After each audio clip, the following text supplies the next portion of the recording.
Bonjour, c'est Ursule. Soyez bénis dans le Seigneur.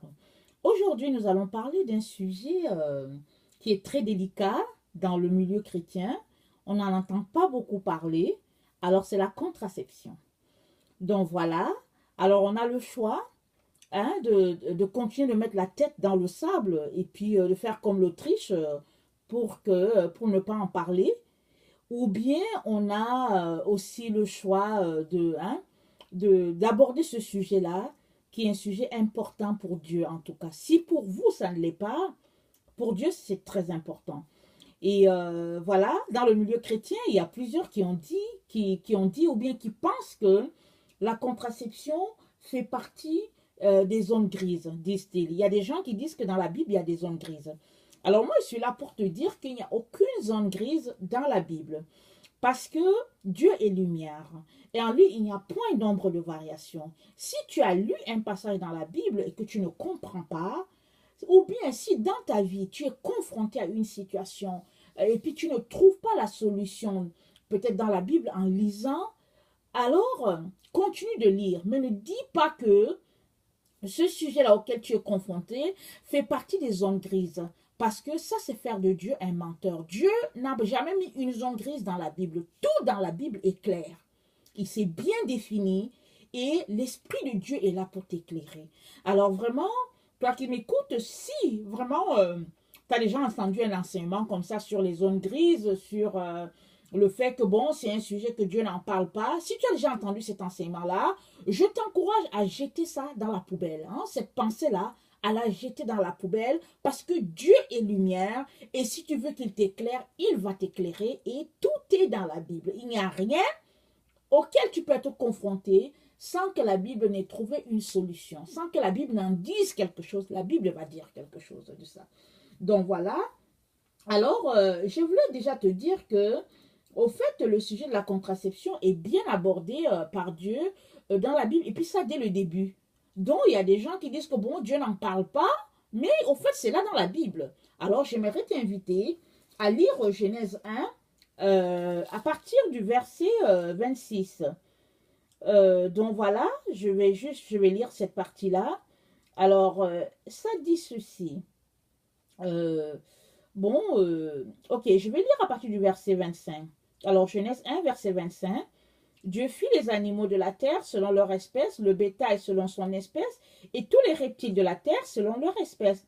Dieu vit que cela était bon, puis Dieu dit, faisons l'homme à notre image, selon notre ressemblance, et qu'il domine sur les poissons de la mer, sur les oiseaux du ciel, sur le bétail, sur toute la terre, et sur tous les reptiles qui rampent sur la terre. Dieu créa l'homme à son image. Il le créa à l'image de Dieu. Il créa l'homme et la femme. Dieu les bénit. C'est cette partie qui est très importante. Dieu les bénit et Dieu leur dit, soyez féconds, multipliez, remplissez la terre et l'assujettissez et dominez sur les poissons de la mer, sur les oiseaux du ciel et sur tout animal qui se meut sur la terre. Alors, je veux répéter au verset 28. Soyez féconds, multipliez, remplissez la terre et l'assujettissez. Donc, ça, il s'agit ici de contraception. Alors, ceux qui disent que Dieu n'en a pas parlé, je pense qu'ils veulent, je ne sais pas qu'est-ce qu'ils veulent voir, mais Dieu était clair. Dès le début, il a dit, multipliez-vous et remplissez la terre. Donc, il est en train de te dire, si tu veux qu'il parle en ton langage à toi, il est en train de te dire, ne prends aucune méthode, ne fais rien pour empêcher la multiplication des espèces, de l'espèce humaine que j'ai mise en toi, que j'ai mis en toi, hommes et femmes. C'est ça qu'il est en train de te dire. Il est en train de te dire, multiplie-toi. Je t'ai appelé Adam et Ève, c'est-à-dire monsieur et madame, vous êtes mariés, je vous ai appelé à être participant avec moi de la gloire divine. Donc c'est ça que Dieu fait. Dieu nous a appelés à participer avec lui à cette œuvre-là extraordinaire qu'il a bâtie. Parce que c'est dit que Dieu a pris la terre, il a pris l'argile, il a façonné l'homme à son image. Et quand il a fini de faire cela, il a dit, euh, c'est bon, et il a dit, c'est même très bon. Donc, c'est ça que Dieu a dit. Alors, moi, je me demande comment quelqu'un qui a dit que la chose qu'il a fait, c'est bon, peut, à la fin, par exemple, revenir sur sa décision pour dire que ce n'est plus bon. Au fait, c'est nous les humains qui nous mettons là à contester contre l'œuvre de notre Créateur en nous disant que ce n'est pas bon. Et comme ce n'est pas bon ce qu'il a fait, alors nous inventons toutes sortes de méthodes pour empêcher la multiplication. Sachez que dès le début, dès le premier chapitre de la Bible, Dieu nous a donné les consignes. Il a dit, multipliez-vous, remplissez la terre. Et donc, voilà. Alors, dans Ésaïe 45, verset 9, il est écrit, malheur à qui conteste avec son Créateur, vase parmi les vases de terre, l'argile dit-elle à celui qui l'a façonné, que fais-tu? Et ton œuvre, il n'a point de main. Et dans Romains 9, verset 20, il est dit ceci, ô homme, toi, plutôt, qui es-tu pour contester avec Dieu? Le vase d'argile dira-t-il à celui qui l'a formé, pourquoi m'as-tu fait ainsi? Alors, femme, toi, tu as été faite comme l'aide d'Adam, n'est-ce pas? Dieu a créé Adam en premier et il t'a créé, toi, la femme, en second. Et il a dit, tu es l'aide d'Adam parce qu'il a dit, je lui créerai, je lui ferai une aide qui lui est semblable. Donc, Ève a été créée comme aide à Adam afin que les deux puissent participer à la gloire divine. Mais c'est ton sein, ma chère sœur, que Dieu a choisi pour recevoir l'enfant.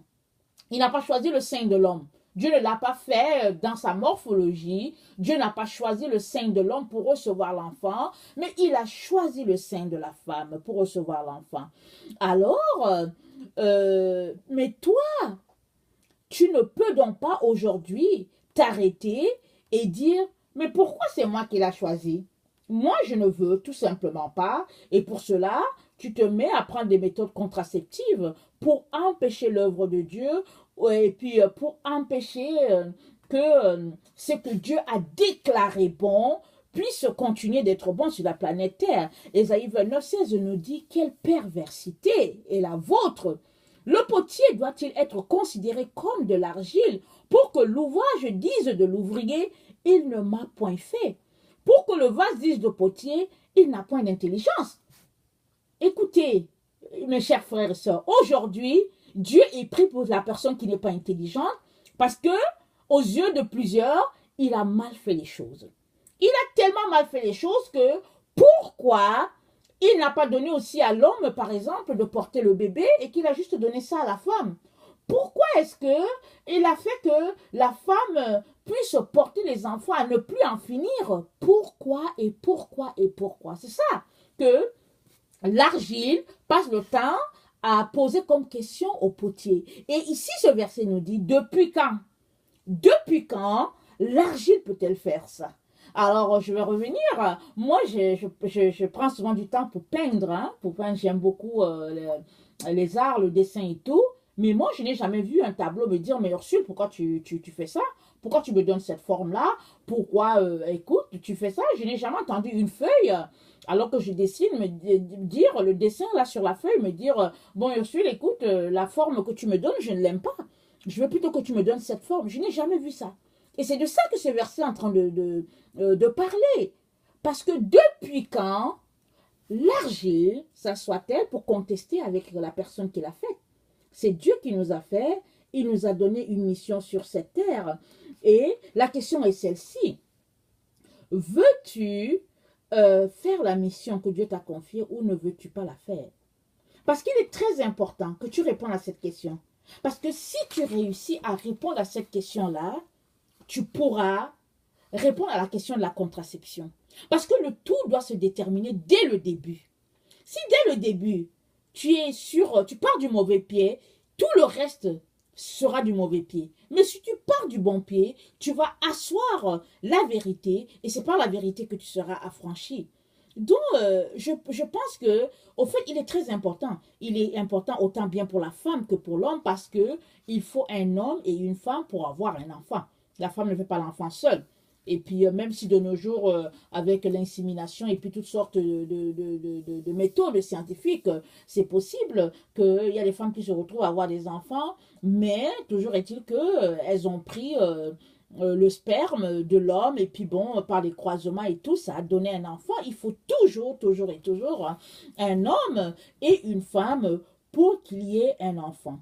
Donc voilà, alors si on revient à ce qu'on était en train de dire, le Seigneur attire notre attention sur une chose ici, c'est au niveau de nos pensées. Dieu dit, mes pensées ne sont pas les vôtres, mes voix ne sont pas les vôtres. Mes voix sont bien au-dessus des vôtres et mes pensées aussi. Alors il est très important que nous nous arrêtons et que nous sachions vraiment quelles sont nos pensées. Parce que si nous savons quelles sont les pensées que nous avons à propos de ce sujet-là, on pourra les amener devant Dieu et Dieu pourra nous éclairer. Il pourra élucider tout ce qui nous fatigue. Parce que on ne peut pas servir de maître. On ne peut pas dire qu'on est à Dieu et en même temps faire ce que le monde dit. On ne peut pas dire qu'on est à Dieu et suivre nos conseils par la science.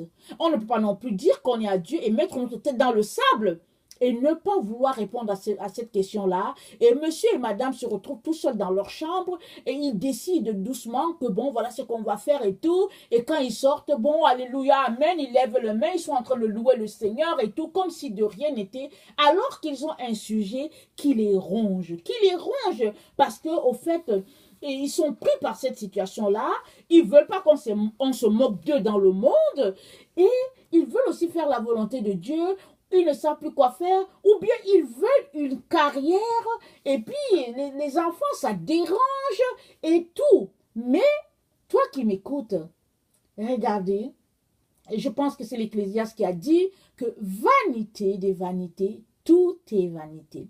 Si peut-être aujourd'hui, on ne se rend pas compte que tout est vanité, un jour devant Dieu, on se rendra compte qu'au fait, tout est vanité. Si on n'a pas vécu pour lui, on se rendra vraiment compte que, au fait, on a passé notre temps à poser des actes vraiment peut-être extraordinaires aux yeux du monde, mais qui étaient des actes qui vraiment nous ont éloignés de Dieu. Alors moi, je vais t'encourager vraiment à t'arrêter et à répondre à cette question-là. Si oui ou non, tu veux participer à la gloire de Dieu comme il t'a appelé à le faire ou pas. Parce que si tu veux participer à la gloire de Dieu, je te dis, mon frère, ma soeur, Dieu va t'aider. Parce que Dieu, il regarde dans le cœur. Il ne regarde pas le bout de tes lèvres. Parce qu'il est très important que quand tu dis quelque chose, il faut que ton cœur approuve. Parce que si tu dis juste une chose pour le dire et que le cœur n'approuve pas, au fait, tu fais juste du mensonge. Et Dieu, il n'est pas dans les mensonges. Dieu, il est dans la vérité. Et il dit que c'est dans la vérité. Il dit, tu connaîtras la vérité et la vérité t'affranchira. Ce n'est que par la vérité que tu seras affranchi. Et puis Paul dit dans Tite 1, verset 15, tout est pur pour ceux qui sont purs, mais rien n'est pur pour ceux qui sont souillés et incrédules. Leur intelligence et leur conscience sont souillées. Donc vraiment, si tu cherches la vérité, si dans ta conscience, si en toi il n'y a que pureté, je te dis que le Seigneur va t'aider. Parce que tout est pur pour ceux qui sont purs. C'est ça que Paul dit. Mais si tu es souillé dans ton esprit, tout le reste sera souillé. Alors je vais t'encourager, mon frère, dès le début de ce sujet-là, à rechercher la pureté, à rechercher la sainteté, et Dieu t'éclairera. Dans Romains 12, verset 15, il nous est dit que dans la conscience de l'homme, Dieu a écrit déjà ce témoignage-là, et ce témoignage-là, il est là en nous, et par nos pensées, nous sommes accusés ou non. C'est-à-dire que le témoignage que Dieu nous a donné, la conscience qu'il nous a donné, fait que on sait au fond de nous-mêmes si ce qu'on fait, c'est vrai ou si ce qu'on fait, c'est faux. On sait au fond de nous-mêmes si l'acte qu'on pose est un acte approuvé de Dieu ou un acte que Dieu n'aime pas. On le sait. Mais on fait quand même les choses, souvent parce qu'on ne veut pas que les autres se moquent de nous. Et puis bon, on le fait quand même. Et une fois dans notre secret, on est troublé, bouleversé, parce que peut-être qu'on vient de commettre l'irréparable, on vient de tuer quelqu'un dans notre sein. On vient vraiment, je ne sais pas, de commettre un acte terrible qu'on n'aurait pas dû faire, mais on sort, on a le sourire, et puis alors que dans la nuit, dans les profondeurs de notre être, on crie, notre âme est tellement triste, parce que vraiment, on vient d'enlever la vie à quelqu'un, à un bébé que Dieu nous a donné. Alors j'aimerais nous encourager vraiment à aller plus loin dans ce sujet-là, à nous arrêter pour régler ce problème-là au niveau de notre conscience. C'est très important. Parce que si tu veux aller loin, tu dois ménager ta monture, n'est-ce pas? Parce que si tu ne ménages pas ta monture, tu n'iras pas loin. Parce que tu ne feras pas le chemin. Tout va se détruire en cours de route. Donc, il est très important que pour répondre à cette question-là, il est très important que tu puisses regarder au niveau de tes pensées, au niveau de ta conscience, ce que tu en penses, et puis de venir devant Dieu, lui demander de l'aide pour dire, Seigneur, éclaire-moi, et il t'éclairera. Alors, j'aimerais vraiment partager un témoignage de ma vie. Écoutez, je ne suis pas en train vraiment de te culpabiliser toi, ou en train de me jeter des fleurs. Non. Je veux tout simplement que mon témoignage te serve dans ta vie si tu es quelqu'un qui cherche la vérité. Si tu es quelqu'un qui recherche la voie de Dieu, Dieu va venir à ton secours. Et moi, Dieu est venu à mon secours dans cette situation terrible. Vous savez, hein, vous savez que ce n'est pas facile de porter des enfants, n'est-ce pas? Alors, en plus, quand on vit en Occident, loin de ses familles, loin d'une aide quelconque, c'est pas évident. Souvent, quand on est proche de nos familles, qu'on soit en Afrique ou bien qu'on soit en Europe, quand la famille est là, quand la maman est là et tout, souvent on a cette aide-là. Mais quand on est tout seul, on est loin, ce n'est pas évident. Mais Dieu est toujours là avec ses enfants, peu importe l'endroit où tu te trouves, et il pourvoit toujours, il renouvelle toujours nos forces. Donc voilà, alors voilà, mon témoin, c'est celui-ci. Je me suis mariée et bon, voilà, il faut pas. Je voulais quand même commencer un peu avant le mariage. C'est que j'ai grandi dans une famille où mes parents m'ont éduquée à ne pas vraiment m'adonner à ces choses-là de contraception parce que c'est contre ce que Dieu veut.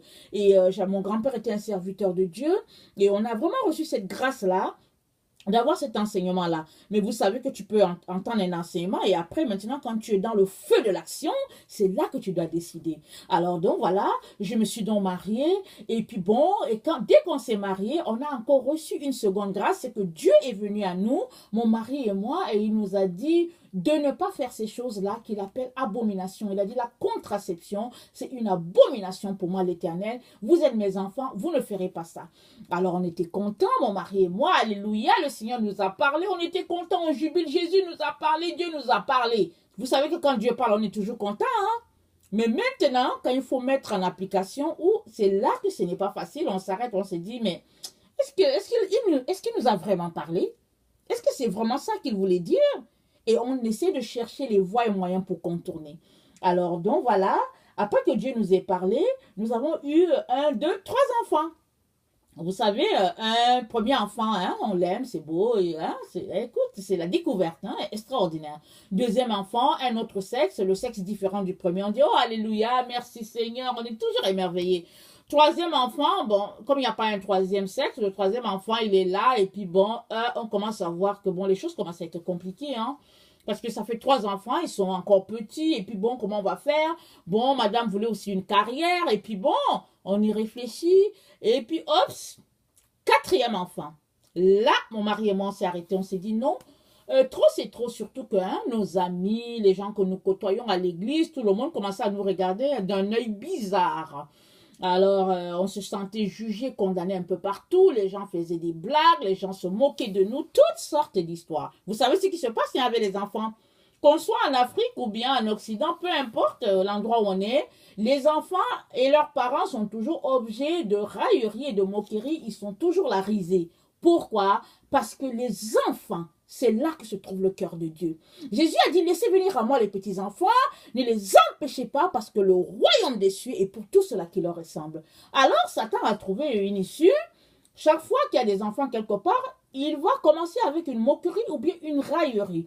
Alors, on passait par ces moments-là, assez difficiles, mon mari et moi. Alors, bon, comme on aime bien le Seigneur et tout, on a décidé de consulter. Alors, on a regardé autour de nous et par la grâce de Dieu, on avait des amis médecins et tout. Alors, quoi de plus normal et puis extraordinaire que de consulter des médecins chrétiens? Parce qu'ils ont quand même la science, la connaissance et tout. Alors, on a invité 2 médecins chrétiens chez nous et vraiment, on voulait les écouter à propos de ce sujet. On était sûr et certain que Dieu nous parlerait par eux. Alors, le jour est venu. Alors, la veille, avant que ces 2 médecins-là viennent chez nous, le Seigneur nous a parlé. Il est venu en avant de nous, nous a parlé. Il a dit... Vous avez décidé de rencontrer ces 2 personnes-là, c'est une bonne chose. Écoutez-les, mais ne faites pas ce qu'ils disent, parce que je ne suis pas dedans. Ah, ouais, c'était déjà le choc, hein? Le choc était déjà là dès le début. Mais bon, on les a quand même écoutés. Le jour est arrivé, on les a invités, ils sont venus. Alors, ils ont parlé, ils ont essayé de nous convaincre. Je ne sais pas si c'est parce que le Seigneur nous avait déjà dit, ne les écoutez pas. Écoutez-les, mais ne faites pas ce qu'ils disent. Je ne sais pas si c'est ça, mais toujours est-il qu'ils ont pris des versets bibliques pour nous convaincre et tout, mais rien ne passait. En tout cas, chez moi, là, tous les versets, je les réfutais dans mon esprit, parce qu'à chaque fois qu'il donnait un verset, l'Esprit de Dieu me donnait un autre qui allait carrément contre et tout, mais par respect, on n'a pas refuté, on a juste écouté comme le Seigneur nous a donné le conseil de le faire.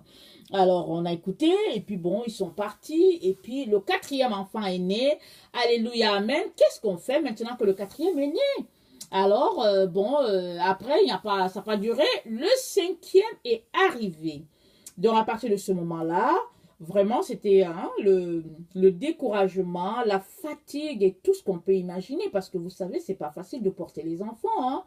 C'est pas facile et on bénit le Seigneur parce qu'il a choisi le corps de la femme pour le faire. Alléluia. Que notre Seigneur soit béni. Bon, toujours est-il que, enceinte de mon 5e enfant, je suis allée rencontrer mon gynécologue. Alors, je lui ai dit vraiment, je suis vraiment fatiguée. J'en peux plus. Et je ne sais pas s'il n'y a pas quelque chose que lui, il pourrait faire pour moi. Parce que vraiment, là où je suis rendue, ouf, c'est vraiment, c'est un peu trop. Le médecin m'a regardé. Écoutez-moi bien, hein? C'est un médecin païen, s'il vous plaît. Il n'est pas chrétien. Hein? Il m'a regardé et il m'a dit, Ursule, ne fais pas ces choses-là. Hein? Il dit, je ne te conseille pas de faire ces choses-là. Et écoutez-moi bien, c'est un médecin qui passait 1 fois ou 2 fois par semaine le temps dans la salle d'opération à faire des chirurgies aux femmes qui ne voulaient plus accoucher. Il faisait les ligatures de trompe, il faisait plein de chirurgies aux femmes. Et il me dit, Ursule, ne fais pas ces choses-là. Il dit, même si tu as 10 enfants, ça fait quoi? Il dit, n'entre pas dans ces choses-là. Hein. Ce n'est pas bien. Je ne te conseille pas de le faire. Alors là, vous savez, c'est écrit dans la parole de Dieu que Dieu parle tantôt d'une manière et tantôt d'une autre, mais personne n'y prend garde. C'est ça le verset. Il y a un verset qui dit ça. Alors moi, je vous dis, le médecin n'a pas vu en moi, mais le Seigneur a vu. J'étais toute honteuse, vraiment toute honteuse, que moi, qui porte la gloire de Dieu en moi, je me suis fait reprendre par quelqu'un qui n'avait pas le Seigneur, qui m'a dit, Ursule, ne fais pas ces choses-là. Alors, je suis sortie de là, vraiment, louant le Seigneur pour l'aide qu'il venait de m'apporter une seconde fois. Donc, vous voyez, si tu veux vraiment connaître la vérité, le Seigneur va te révéler la vérité et elle va t'affranchir. Mais si tu ne veux pas connaître la vérité, tu ne la connaîtras jamais. Tu boucheras tes oreilles. Et voilà ce qui se passe aujourd'hui avec les enfants de Dieu. La plupart bouchent leurs oreilles. Dès qu'ils regardent sur Internet un titre qui va leur envoyer quelque chose, ils ne veulent pas regarder. Ils veulent tout simplement regarder quelque chose qui ne va pas les renvoyer dans la parole de Dieu. Et c'est ça qui se passe.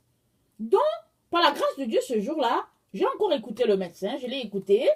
Je suis rentrée J'étais contente parce que Dieu m'avait parlé, mais je me suis dit, mais là, comment je vais faire? Parce que j'étais convaincue que cette histoire d'accouchement allait commencer parce que j'étais à mon 5e et puis j'étais dans la trentaine et puis en tout cas, rien ne me disait que ça allait s'arrêter là. Rien ne me disait ça. Et bon, j'ai dit, ok, on va régler ce dossier-là une fois que l'accouchement sera là. Quand l'enfant sera là, on va voir. Alors oui, et puis le Seigneur a béni et j'ai eu mon enfant. Et après cela, il y a eu un 6e. Ah là, ça je vous dis que ce n'était pas drôle du tout parce que là on a commencé à se dire, Seigneur, on avait l'impression que le Seigneur se jouait de nous. Mais chaque jour, il était là, il disait toujours que vraiment, il était content de nous et tout. Mais vous savez, Dieu est content. Voilà, c'est la façon dont on peut voir. On peut dire, oui, papa est content et tout. Ou bien on peut aussi dire que, ah, il est content, mais moi, je ne suis pas content. Donc, à partir du moment que tu n'es pas content avec les choses que Dieu fait, tu vois que tu es déjà mal parti parce que Dieu, c'est le papa, c'est le Père parfait. Et il sait pourquoi il nous fait passer par là. Et puis, il nous a choisis. Il a choisi ton sein pour recevoir les enfants et il a choisi un nombre d'enfants qui doivent venir par toi. Alors, si tu ne veux pas, si tu fermes la porte, ces enfants ne viendront jamais par toi, mais Dieu les enverra chez quelqu'un d'autre. Parce que Dieu veut qu'ils viennent sur la terre pour un travail bien précis. Chacun est sur la terre pour faire quelque chose. Alors tu ne peux donc pas te permettre, là où tu es, toi qui m'écoutes, de fermer la porte en empêchant les enfants de venir. Et en plus, là, tu n'es pas sûr que tu as vraiment fermé la porte. Parce que la porte, tu penses que tu l'as fermée, mais tu ne sais pas ce qui se passe dans ton ventre. Tu ne sais pas si tu fais passer les enfants par une voie que toi, tu ne sais pas. Et ces enfants-là retournent à Dieu. Et puis, toi, tu es en situation de péché. Parce que, tu sais, la fécondation est un mystère. Tu ne peux malheureusement pas t'asseoir là et dire que, bon, tu as une méthode contraceptive et que vraiment tout est clean, tout est OK. Parce que la fécondation est un mystère. Ça, tous les médecins te le diront, tous les scientifiques te le diront. Ils n'ont pas encore trouvé le jour. C'est-à-dire que pendant que ça se fait là, les médecins n'ont pas vu, ils ne voient pas comment ça se fait. Tout ce qu'ils savent faire, c'est de regarder pour dire, oh, il y a quelque chose qui vient de se passer. Peut-être peuvent-ils te déterminer l'heure où ça s'est passé, le nombre d'heures que l'œuf est déjà formé. Peut-être qu'ils peuvent faire ça, mais ils ne peuvent pas te déterminer le moment exact de la fécondation. Parce que ça, c'est la gloire de Dieu. Alléluia. Ah, ça, c'est la chose qui appartient à Dieu. Dieu, il garde ça pour lui. Alors, ma soeur, tu ne peux pas passer ton temps à prendre des choses et dire que bon, tout est clean, c'est la sécurité. Et puis bon, il n'y aura pas d'enfants parce que tu ne sais pas combien d'enfants tu as déjà envoyé dans la poubelle. Toi, tu ne sais pas, hein? Combien d'enfants tu envoies à la toilette. Alors moi, je t'encourage à m'écouter. Écoute-moi bien. Parce que c'est très important, ma soeur, que tu sortes de ce lien de l'ennemi, là. Donc voilà. Alors, je suis enceinte de mon 6e. Et puis là, mon mari et moi, on dit, bon, il faut qu'on règle le problème parce que c'est un peu sérieux, cette affaire.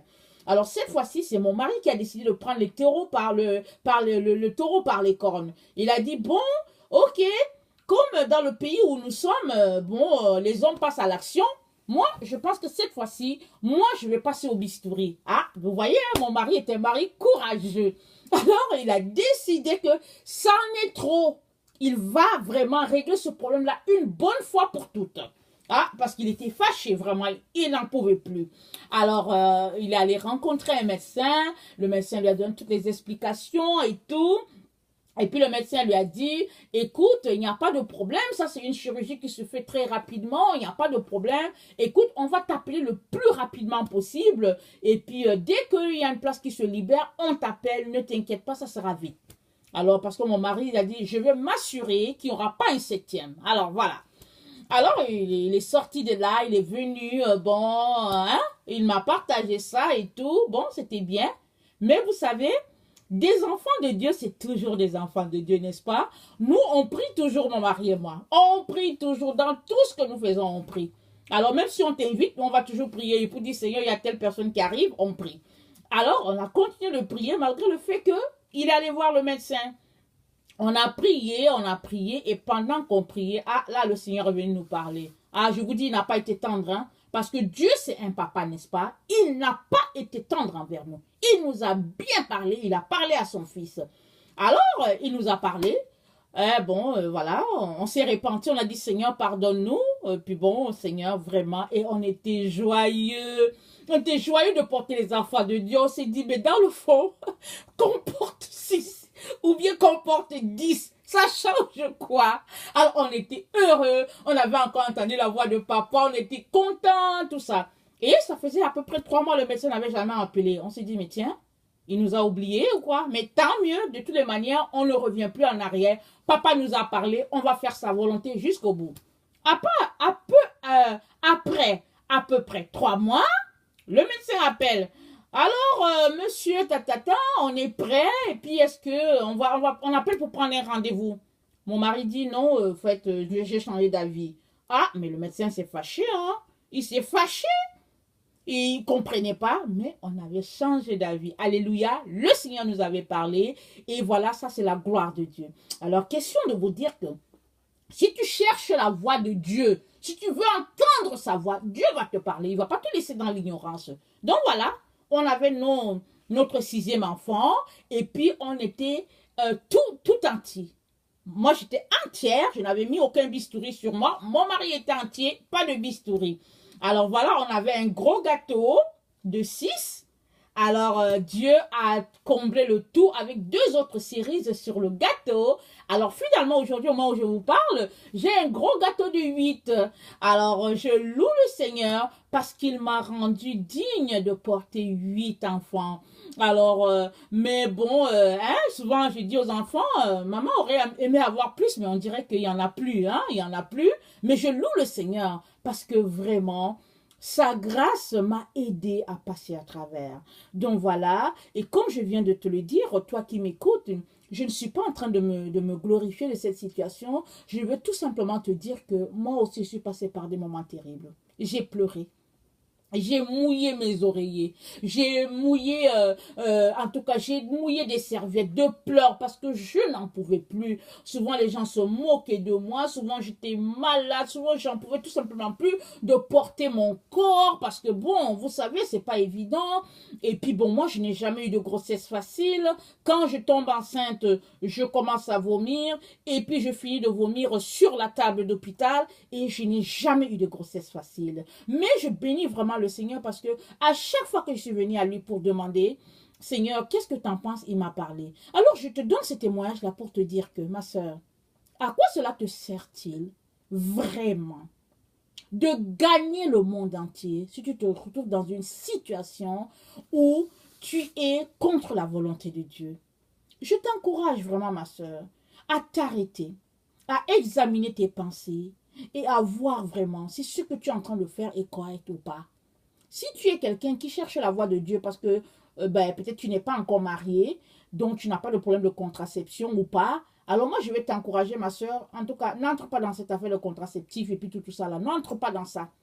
Les méthodes contraceptives et tout ça là, vraiment n'embarque pas dans ça. Ça, c'est sûr et certain que c'est contre la volonté de Dieu. Parce que dès le début, Dieu a dit, multipliez-vous. Il l'a dit. Alors ne venons pas changer les choses, n'allons pas écouter la science pour dire Dieu n'a pas dit. Il a déjà dit dès le début. Maintenant, si toi, ma soeur, tu es en train de pratiquer des choses que Dieu n'aime pas, parce qu'on connaît les méthodes contraceptives qu'il y a sur la terre, alors moi, je vais t'encourager à t'arrêter vraiment et aller voir Dieu par rapport à ce message, c'est que tu es en train d'écouter. Parce que Dieu va te parler. Si tu cherches vraiment savoir, il va te parler. Et ça ne tardera pas. Parce que tous ceux-là qui veulent marcher dans la lumière, ils sont éclairés par le Seigneur. Le Seigneur dit que vous connaîtrez la vérité et la vérité vous affranchira. Et il dit, celui qui cherche, il trouve. Celui qui frappe, on lui ouvre. Celui qui demande, reçoit. Alors, si tu demandes à Dieu de t'éclairer, il ne manquera pas de t'éclairer. Seulement, vraiment, ne continue pas dans la voie de la perversion. Parce que, au fait, cette voie-là va te conduire loin de Dieu. Et un jour, devant sa face, tu devras répondre. Tu sais que nous tous, on va répondre devant Dieu. Hein. Tout le monde va répondre. Ce n'est pas parce qu'aujourd'hui, j'ai 8 enfants que ma place est garantie auprès de lui. Non, non, non. je vais répondre de mes actes, de mon comportement sur la terre, toi aussi. Et voilà pourquoi moi je t'encourage à cette voie de sanctification-là, de sortir de ces choses-là que l'ennemi est venu mettre dans la tête de l'être humain, au point où il a perverti même les enfants de Dieu. Et puis jusqu'à dans l'église, on ne sait plus ce que Dieu a dit à propos des méthodes contraceptives. Donc voilà, j'aimerais aussi te rappeler que Jésus est à la porte. Je sais que peut-être que tu as déjà entendu parler, peut-être que tu penses que c'est lointain, peut-être que tu bouges tes oreilles. Peut-être que tu fais partie de ces chrétiens qui bougent les oreilles, qui disent « Je ne veux rien entendre, je veux vivre ». Alors moi, je suis là pour te dire que Jésus est à la porte. Et je t'encourage vraiment à mettre ta vie en règle avec lui. Peu importe les domaines, que ce soit le domaine des méthodes contraceptives, que ce soit le domaine des péchés, peu importe le domaine, que ce soit le domaine de la froideur spirituelle, je te demande, s'il te plaît, je t'encourage à venir devant Dieu et à mettre ta vie en règle. Parce que le monde tel que nous le voyons, il ne sera pas tel. Hein. Le monde s'en va à la décade. Le monde est en train de partir tout doucement et il ne sera pas tel que tu vois. Il y aura beaucoup de catastrophes qui vont arriver. Le Seigneur nous donne un temps de grâce dans lequel nous sommes là, mais les choses ne seront pas toujours comme ça. Et tu n'auras pas le temps justement de te repentir si tu attends jusque-là. Voilà pourquoi je t'encourage à le faire maintenant. Maintenant que tu entends ce message-là, répands-toi. Il dit, si vous entendez sa voix, n'endurcissez pas votre cœur. Alors, vraiment, ma soeur, mon frère, toi qui m'écoutes, je t'encourage à mettre ta vie en règle avec le Seigneur. Voilà. Et puis, toi qui ne connais pas le Seigneur, j'aimerais te dire que ce message-là n'est pas juste pour les enfants de Dieu, le message des méthodes contraceptives. C'est pas juste pour les enfants de Dieu, c'est pour tout le monde. Toutes les femmes et tous les hommes, nous sommes appelés à ne pas pervertir la création de Dieu. Ce que Dieu a déclaré pur, nous ne pouvons pas déclarer ça impur. Et nous sommes l'argile, nous ne pouvons pas dire au potier, au fait, pourquoi tu m'as fait comme ça, moi je ne veux pas porter les enfants, je ne veux pas faire ceci. Non, sortons de cette mentalité-là, qui est assez vraiment pervertie, et retournons à la mentalité de Dieu. Accrochons-nous à notre Dieu et lui, il nous aidera à passer à travers. Donc, Jésus est venu aussi pour toi qui ne le connais pas et il veut te donner de l'avenir, il veut te donner de l'espérance. Je veux donc t'inviter à lui donner ta vie. Je veux t'inviter à lui confier toute ton âme et lui seul peut venir te guérir, te restaurer, te donner un avenir. Merci.